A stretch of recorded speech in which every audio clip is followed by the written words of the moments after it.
Hello, everybody. Hey, this is Greg. I just wanted to show you something really quick. This right here is Elmhurst Hospital. I'm going to flip the camera so you can see it real quick. This is Elmhurst Hospital right outside, and this is right outside the Elmhurst Hospital. You can see. It's a little zoom in for you. This right here, it's a fallen blue thingy. Fallen blue thingy. I'm going to zoom in real quick. You can see it. I'm going to do a quick video. Let you see. I'm going to drive around the building. Let you see how that goes real quick. Again, my last drive around for the last of the month. Okay, let's see if we can do this really quick. It's not really all that great in terms of my windshield wipers. That's terrible, actually. I'll get some new windshield wipers. But let's go ahead and take a look, shall we? Let's go drive. Now we drive.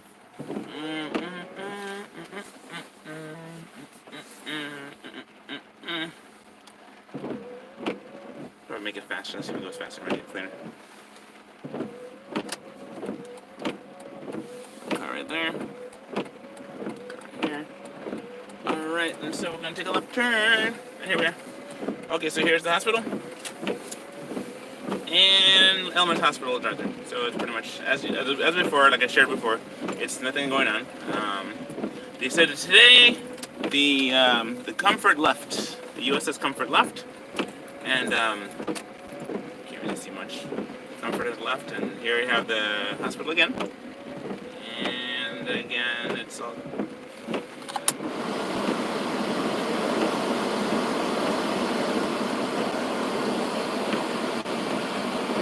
There you have some people waiting in the front for nothing significant. No. Oh, got some people?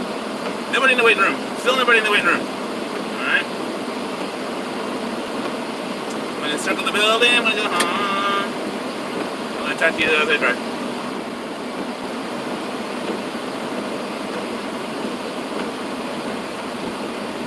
So now it clears up, right? Right turn coming up. Circle the building. Circle the building. Circle the building. Alright, so here's that.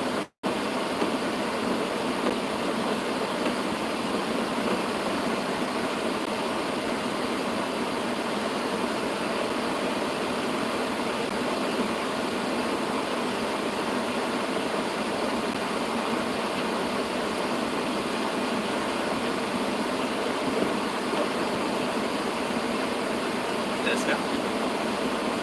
That's new. Let's just have a little one.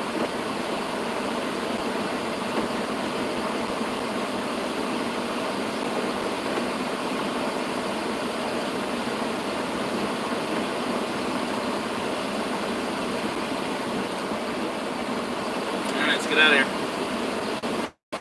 No activity going on here because it's nighttime. It's about 11 o'clock. So, put the camera back around so you can see my beautiful face. Alright, folks,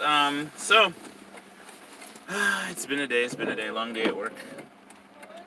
You know, it's almost as if, there's tomorrow there's going to be a protest everywhere. It's going to be one of those protests all over to get everybody back to work, where the citizens revolt against the situation that's befall them. Many people have gone through such dire situations, like for 1 month, went from being 1 month to being absolutely cool and having a lot of their money coming in and making plans for their summer vacation, to going into survival mode and having to all of a sudden face what's going to have, almost like facing homelessness. They're waiting for their stimulus check, waiting for all these things to come in, and you have people who are just just scared out of their mind. It says it's like, from the beginning I've always been saying, don't be afraid, trust the Lord, trust the Lord with all your heart. Also my verse, it's finally, my brethren, be strong in the Lord and the power of his might. I've been saying that for some time. And so for the most part, though, I just want to say that, you have it where, for the most part, it's like they are constantly drilling you with information, constantly drilling you, to where now they have a mandate. You have to wear a mask. And why do you have to wear a mask? Do you know that wearing a mask is a bad thing for you? Now, I've said it before, even the scientific studies came out, that, as we breathe out, so we are faced with carbon dioxide. and we're filtering it. And so now there's different scientists who actually talk about that and explain that, you're not supposed to be, harboring your own carbon dioxide in your face. A mask is a temporary thing. It's supposed to be like if there's harmful elements in the air, it's supposed to filter it out, But this thing, you're wearing a mask because of fear. It's kind of like, I'm telling you, everybody should just be in a big old bubble. Best way to be 100% sure. Best way to be 100% sure is to have everybody in a big old bubble. And that way you won't ever get sick, right? Until you get out of that bubble when you go home, or when you go take a shower, you get hit with all the microbes in your house, It's like, the sad part about it all is that, people have just, their minds are totally wrapped up with it. And so you have the things where they force you to wear a mask. They force you to wear a mask if you don't wear a mask. And then the social distancing thing. And they're also saying that the masks don't work and the social distancing thing is not working. So it's like, and they've been saying this, but now YouTube is going through censoring everybody's videos and censoring them from being able to speak and able to have, be able to share dissenting opinions, You can't be like, sharing your point of view anymore. You have to be able to just do what the narrative says. And that's the thing that's kind of getting on my nerves, because it's like, it's like you're forced to. It's like you have no rights. You have no rights anymore. You have to just do what they tell you to do. And if you don't do what they tell you to do, it's like they're going to just like beat you up or something. But they don't beat you up, they just kind of give you a fine or something. And then it's just like with that fine, it's like, people don't have money already. It's like, so you see, okay, now I've always said from the beginning that this is not a, when I started hearing from different doctors and different people, I listened to the Dr. Buttar, and I listened to the Shiva and all that, and then just recently I heard some things about Shiva, and I gotta look back into stuff because, but then Dr. Buttar talked about something regarding the person I like, which is Dr. Kaufman. And Dr. Kaufman, he's a pretty cool guy, and started talking about the aspect of and the importance of how the it's exosome. Oh goodness, a whole tree fell down. Goodness, a whole tree fell down. Wow, okay, so then the whole thing about exosomes, and how exosomes, like the same size, same shape, same ACE receptacles, like the ACE2 receptacles, like the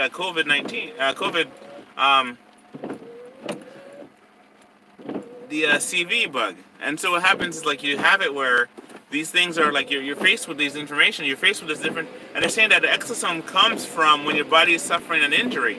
So, by you breathing through your mask, you create exosomes that look like the CV. Because they're saying, how with all the social distancing stuff, how with all the mask wearing and the sanitation, hand sanitizer, and all that stuff, if people still manage to have a number rising, or a number going up, or whatever, even a number. It's like, and they can't even test for it because they ate the I can't even say the name of the test. The name of the test that they're using, they're searching for antigens. It could be for anything. They're not even sure what they're looking for. So it's one of those things where they're just kind of like just searching and searching and searching for things that they're not 100% sure about. And so what happens is this: one of the guys I was listening to, he was talking about how there's no proof. What they're doing to us is a mind game. It's seriously a bad mind game. And it's like, don't be strong in the Lord, the power of His might. Be strong in God in the Lord. If you listen to what everything people say, you're gonna make you jump and skip and all kind of stuff.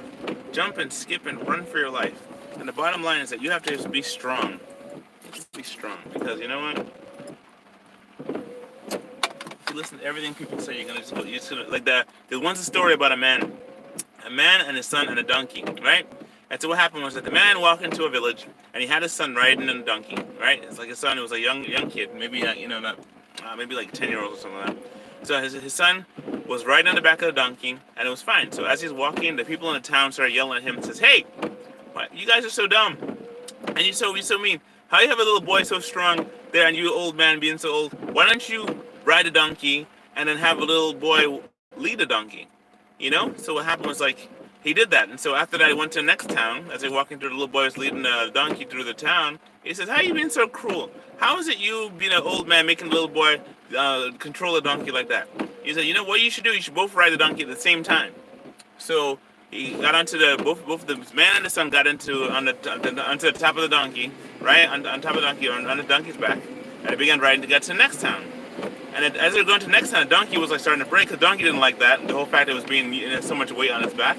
So the donkey started to break. So eventually, they got to the next town, and the next town says, "You guys are so horrible. Why are you making that poor donkey walk? You should carry that poor donkey." So what happened? They went to pick up the donkey, and the donkey didn't like that at all. And so the donkey fell into the river, and the donkey drowned. So what happens is that they're like, you can't please the people. You can't please the people. You have to kind of do what's right for the situation, and that's not much situation ethics, but more like what's right for the situation. It's like, okay, you have these people and they're faced with this thing here. They've never done this for the flu, and the flu is more deadly than this CV bug, right? The flu is more deadly, and they've proven it that it's more deadly. But still, stores are still scared, and everybody's still scared with the whole social distancing thing. They're gonna keep doing this thing. People are suffering from PTSD from this thing. PTSD. That means that they're having a traumatic stress disorder because of the fact they have to wear a mask now. You go into public, you don't see somebody wearing a mask, and they get all ballistic. They get all crazy with it. They start saying start infringing upon your rights and start saying, "Hey, where's your mask?" Public shaming, huh? Public shaming is a good thing. No, it's not a good thing. It says, that doesn't make, because what happens is that you put people in a situation where they're gonna shame them just so they leave you alone, to do exactly what the conformist says, and then later they're gonna find out this is all a hoax. I'm telling you, man. Once they realize that this is all bad, that this is all made up, and that there really isn't, because they can't backpedal now. They have to kind of go with the whole thing because they overreacted. They really, really overreacted. They shut the whole place down except for 8 states. 8 states, man, who didn't shut the place down. And, a whole country, Sweden? Didn't shut the place down? And let people do their thing, and it's inconsequential. Same distance, same situation, 1% death rate. Right? So, what do we have to say about all these things? I say trust God. You know what? Trust God. People are going to come with all kind of stuff. They don't even know what it is, okay? Like, I had this argument with somebody the other day, and I'm saying, you know what? They don't know what it is, and they're coming at us with stuff. Doctors who have been able to see it and says, you know what, this is nothing but showing that you are fighting something and that there's some sickness somewhere. And they say same thing like a food poisoning. If you go to a hospital or if you go to a place and everybody's eating the same food and the chicken is poisoned or the chicken that makes you sick, everybody's gonna get sick. It's not gonna be a viral infection. It's gonna be like a food poison, like an E. coli or something. Also, the whole thing about what I've been saying before too is like a cancer. The whole thing regarding cancer is that you have it like cancer cells are inside of us already, right? Already inside of us.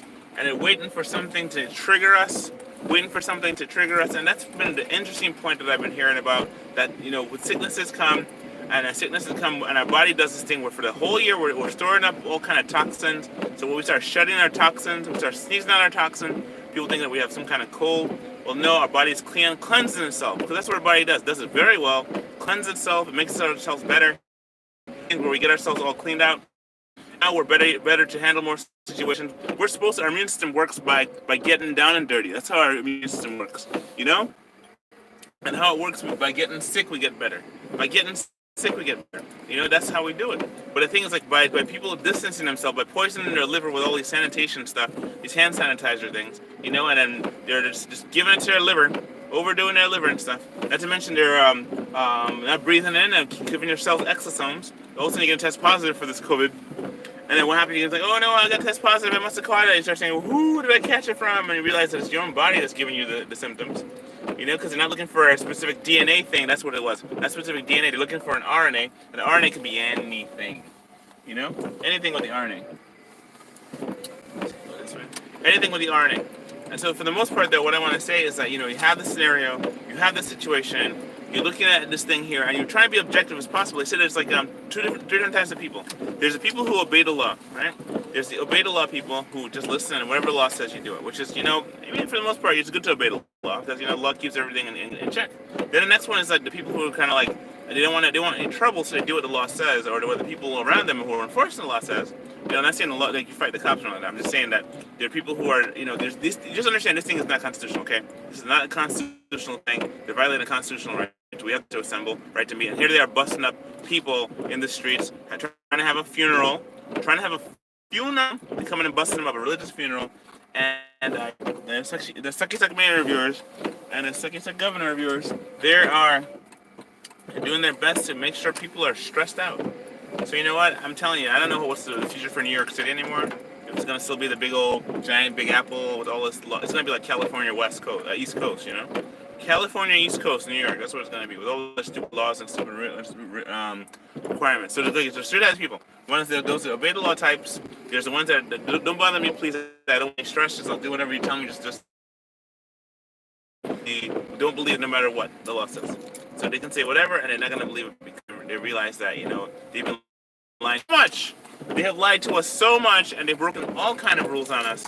you know, and not even digging up our constitutional rights. So at the end of the day, it's going to be one of those things where it's like, oh goodness, what have we done? What have we given over? Because if you don't stand, you're going to fall. If you don't stand, you fall. You know, there was my wife and I went to the bank today, and when we got to the bank, there was a lady there, and she was like, "Where's your masks?" to us, and we were like, and she didn't ask where it was. She said, "Next time you come back, just make sure you have a mask, okay?" And so we were like, "This is our bank, you know." Then after that, we were under there for a while, and all of a sudden there was like a person was like online, and so people are always online, and so I mean that kind of like what happened was that the person was online behind us, and they were like just kind of waiting quietly, and the security guard was like, "Hey, could you hurry up?" kind of thing. I was like, "Hey, just know there's somebody here who wants to go on," kind of like thing. So that kind of really got my mind upset a little about that, and it was like a situation where I was like, you know what, there's this trying to figure out. I try to see both sides, This lady, she was upset. No, she wasn't upset. We saw that she was doing her job in terms of making sure that her job is safe and that she's asking people about a mask and all that stuff. And the other one is about, she's trying, but it's like, in a sense, she was infringing upon our zone. She's all up in our zone because she wasn't in our zone, but she's kind of talking into our zone.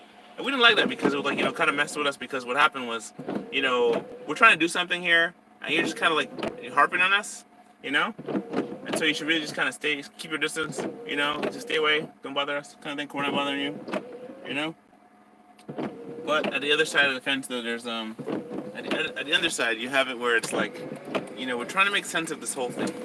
Everyone's up in arms, everybody's nervous, everybody's terrified about the beer bug. Well, for the most part, though, they're trying to figure out what to do. But what I'm trying to say is this: you know what? Read as much as you can, research as much as you can, look into as much as you can, because you know what? They're going to pour truth into your head, okay? They're going to pour lies into your head. That's how it works. They don't force you into truth; they force you into lies. And so one of the things about being one of the Earth shape is not a globe people, Us Earth not a globe people. We started like being able to see like this kind of deception from maybe 5 years back, that they would do something like this. And even like event 201, what even talked about is going to be a coronavirus, corona thing. I can't say the words. That they have it where it's going to be like that to mess with the people. And they actually have Bill Gates and all the other people. They had this thing already set up. They knew what they were going to do. They planned this, So it's a pandemic, is what it is, to freak us all out. And then as the scientists are coming out and proving that numbers don't matter, but the numbers are showing that it's not working, that the death rate is not what they thought it was going to be, that the scientific evidence, that the spread factor of this thing is not what it's supposed to be, that don't even know they have it and got better from it, and that most people get immunity from it because it's part of your system already. Another thing, it's kind of like already there in your body, already there in your system because it's part of you. You see, the exosome is exactly the same size and same shape as a COVID. But what happens is that they just want to keep the narrative going. God help us. God stop them, please. Stop them from doing these things to us. People are so subjective. The Bible says we're all like sheep. We've gone astray. We all, we'll just kind of believe in the lie they tell us because we're so hopeful. We so hope. We so want to believe. We so want to. We don't want to be like outside. We don't want to be embarrassed. I remember there was a story. This thing I was watching on YouTube. They had this thing where this lady was a part of a test where she walked into a room, and every time the beep went out, everybody stood up and everybody sat down. Every time there was a beep, so every like 2-3 minutes or so, there'd be a beep, and everybody would hear the beep, and then all the people in the room would stand up. So it was like she didn't know she was part of the test. She was actually a test subject. So when she got into the room, it was like, she sat down. Nobody said a word to her. When the thing beeped, she stood up. They all stood up. And so she was sitting in the chair watching this and saying, oh my goodness, what's going on? So she sat down in the chair watching everybody. And it took about maybe 3 beeps. So by the time 3 beeps, and everybody else was just kind of just standing up. And it would sit down just for like a half a second or so. So then what happened was like, at the time, she was sitting down. And then she watched people stand up and then sit down. And then she watched people stand up and sit down, and then stand up and sit down. what happened was like she eventually it took about 3 weeks for her to start standing up and sitting down with the group, not knowing why anybody stand up and or sitting down. So she just did that because everybody else was doing it, you know. So eventually, what they did with the test was they started taking people out of the room. So over the course of time, one person would leave, another person would leave, another person would leave, you know. So you'd have it where eventually there was nobody left to be there, you know. Nobody was left to be there. So it was just all just her by herself. So then they introduced, so then real customers came in, right, to this hospital or medical facility. And what happened was like, you know, they just kept going with it. So the bell kept on ringing, and so she would just keep standing up and sit down. And so eventually she turned the whole room. The whole room started following what she was doing, you know.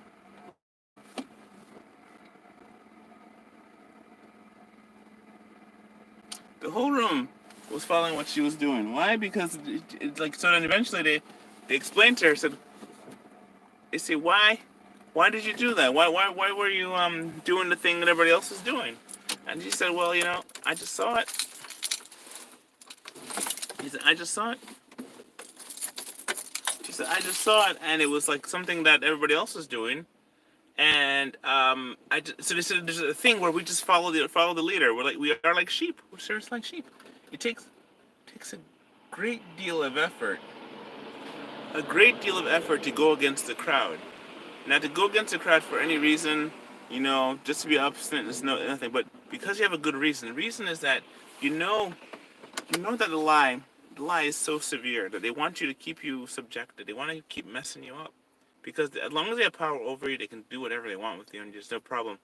So they say what they're gonna end up doing is that eventually, you know, the land's gonna be so like forfeit. No one's gonna be able to afford anything because you have it where, you know, Dunkin' Donuts doesn't have any money anymore, and or the small businesses don't have any, or the mom and pop shops, or the barber shops, and the food stores and the church building. Well, the church building, they're gonna have enough money to pay their bills. So eventually, they're gonna sink into the water too, sink into land, and you know what's gonna happen? That the company or the country or more powerful entity that hasn't been affected is gonna come buy that land up, you know. You know, the sad part about all this is that, you know, it did this to us in 1 month. It's like in one month they were able to knock us all down. You know, it's sad. So today's April 30th. Tomorrow, May 1st, protests. A lot of protests. A lot of people protesting. You know, rightful protest, rightfully, quietly protesting. You think they protested the British? You know, how did they protest the British? Look what they've done to us. It says, you know, the whole boil the frog in a pot thing. Well, I just want to say thank God for life, and for life you have. You know, don't let them get you down. And keep being strong. You know, there's chains on the buses. Chains on the buses. You know, this is, I don't know. It's like it's chained inside the buses. It has a big old sign that says you can't pass. Don't get any closer. Oh goodness, air. What is air? They've done this to us. Fight the power.